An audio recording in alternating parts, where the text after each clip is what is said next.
1000 श्री चिंतामणि पार्श्वनाथ भगवान की, परम पूज्य आचार्य श्री आदिसागर जी महाराज की, परम पूज्य आचार्य श्री शांति सागर जी महाराज की, परम पूज्य प्रथम गणनियारिका रत्न श्री 105 विजयमती माता जी की, जैन धर्म की जिनवानी माता की जय।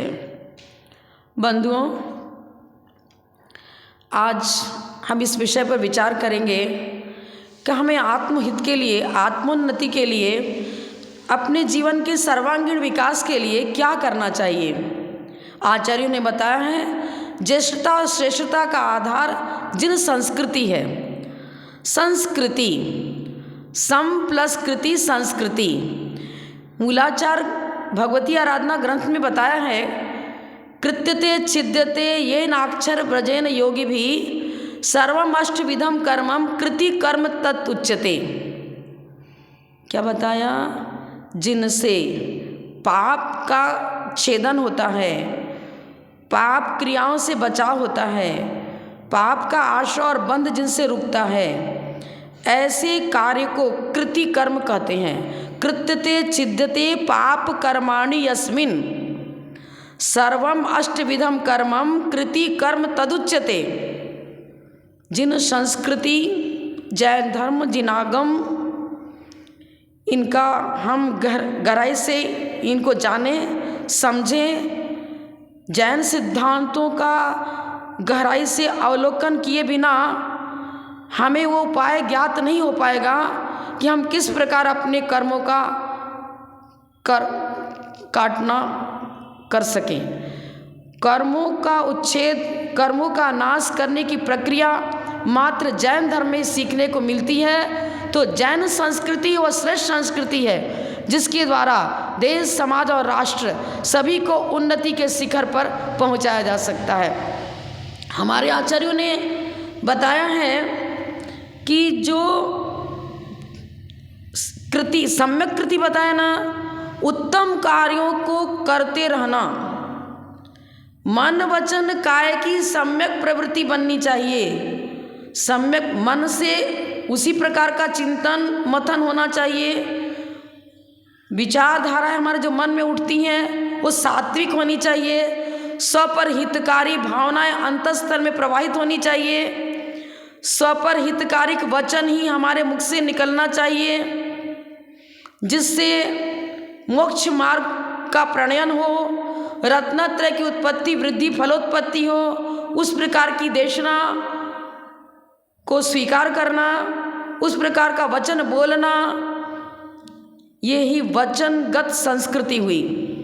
काय शरीर से उस प्रकार की चेष्टा करना जिससे कि पाप का बंध नहीं होता हो। हम हरी घासों पर टहलते हैं स्वास्थ्य लाभ के लिए, क्लबों में, पिक्चरों में यत्र तत्र भ्रमण करते हैं, मनोरंजन के लिए यत्र तत्र कहीं भी गमन कर जाते हैं, पर यह सब अनर्थ दंड के रूप में हमारे आचार्यों ने इसको पाप का बंध का कारण बताया है। इसलिए हमारे आचार्यों के अनुसार उनका कहना यह है कि शरीर की प्रवृत्ति भी उस प्रकार होनी चाहिए जिससे कि हमें पुण्य का सातिशय आश्रय हो। जिनेन्द्र भक्ति करो, स्वाध्याय करो, तीर्थ क्षेत्रों की वंदना करो, धर्म प्रभावना के लिए विहार करते हैं साधु, तो ये सम्यक प्रवृत्ति में शामिल है।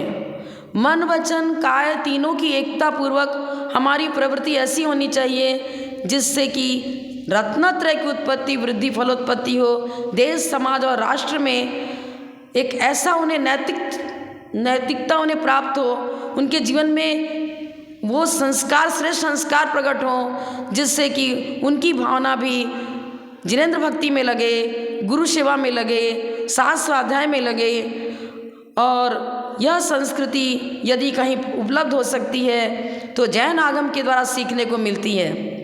हमारे आचार्यों ने बताया है उत्तम द्रव्य, उत्तम क्षेत्र, उत्तम काल और उत्तम भाव, इनकी अनुकूलता पूर्वक किया गया श्रेष्ठ पुरुषार्थ ही संस्कृति है।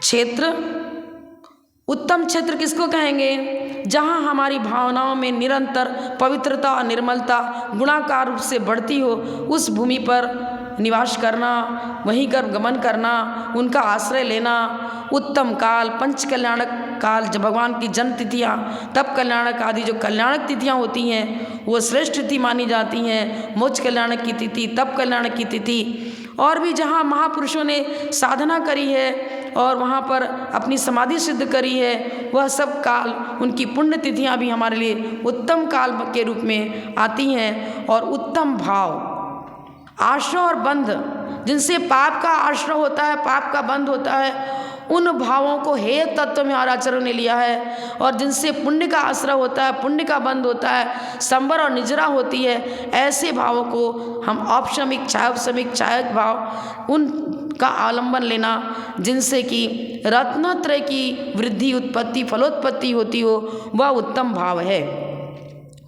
तो वैसे हम इस प्रकार से यदि संस्कृति शब्द को समझने की चेष्टा करेंगे तो अवश्य ही हमारा उद्धार होगा, देश, समाज और राष्ट्र भी उन्नति के शिखर पर पहुंचाया जा सकता है। तो इसी माध्यम से पहुंचाया जा सकता है, क्योंकि नैतिक उत्थान के बिना न बौद्धिक उत्थान होता है, न देश, समाज, राष्ट्र की उन्नति संभव है।